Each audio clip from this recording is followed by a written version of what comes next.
हाय मैत्रिणींनो, आज पाहूया आपण लहानपणीच्या सर्वांच्या आवडीचा खाऊ. अगदी छोट्या छोट्या किराणा स्टोअरमध्ये पण हा खाऊ भेटायचा. त्यासाठी मी येथे 1 वाटी मैदा घेतला आहे, 1 वाटी साखर घेतली आहे, अर्धी वाटी दही घेतले आहे.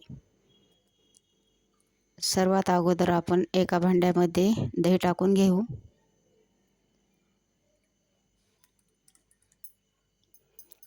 नंतर त्याच वाटीने अर्धी वाटी पाणी टाकून घेऊ. दह्याचे आणि पाण्याचे प्रमाण एकसारखे घेतले तरी चालते.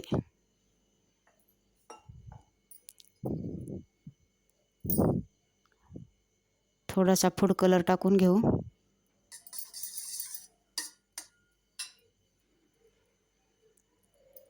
नंतर छोट्या चमच्याने अर्धा चमचा सोडा टाकून घेतला.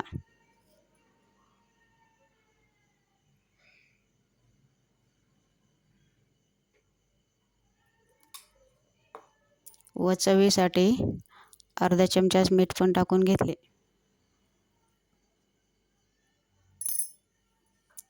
गोड पदार्थामध्ये थोडे मीठ टाकल्यास चव छान येते. नंतर 1 वाटी मैदा टाकून घेतला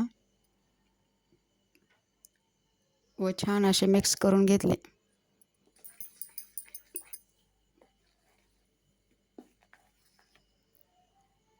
हे सर्व छान मिक्स करून 5 मिनिट तसेच ठेवून दिले. नंतर एका पातेल्यामध्ये 1 वाटी साखर टाकून घेतली व 1 वाटी पाणी टाकून घेतले.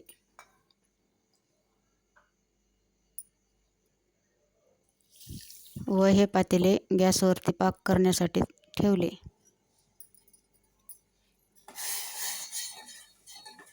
साखर विरघळेपर्यंत सतत हलवून छान असा एकतारी पाक तयार करून घेतला.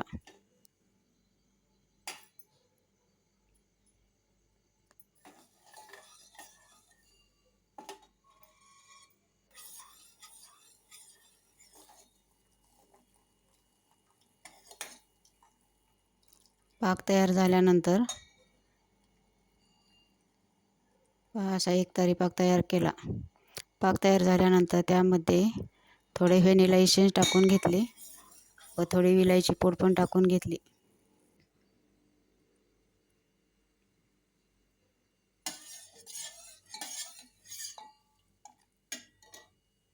नंतर गॅसवरती कढई ठेवून तेल टाकून घेतले.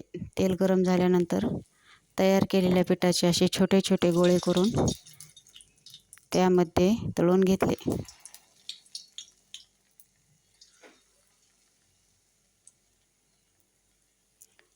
मंद गॅसवर तळावे.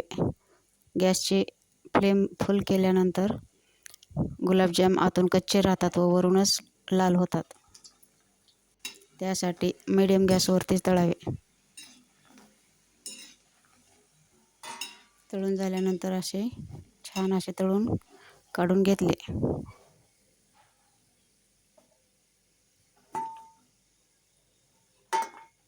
नंतर तयार केलेल्या गरम पाकामध्येच टाकून घ्यायचे.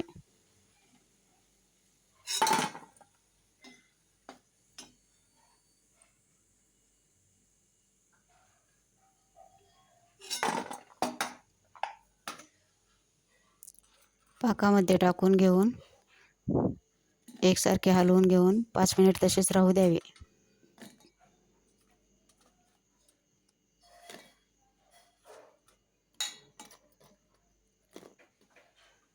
गरम पाकामध्ये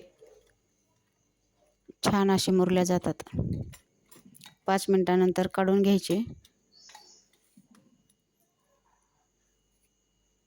मी इथे एका प्लेटमध्ये काढून घेत आहे. पहा, एकदम छान असे सुके गुलाबजाम तयार आहेत. लहानपणीचा सर्वांच्या आवडीचा खाऊ. असे गुलाबजाम कोणी कोणी खाल्ले कमेंटमध्ये नक्की सांगा. सर्व गुलाबजाम काढून घेऊन वरतून थोडी साखर टाकून घेतली.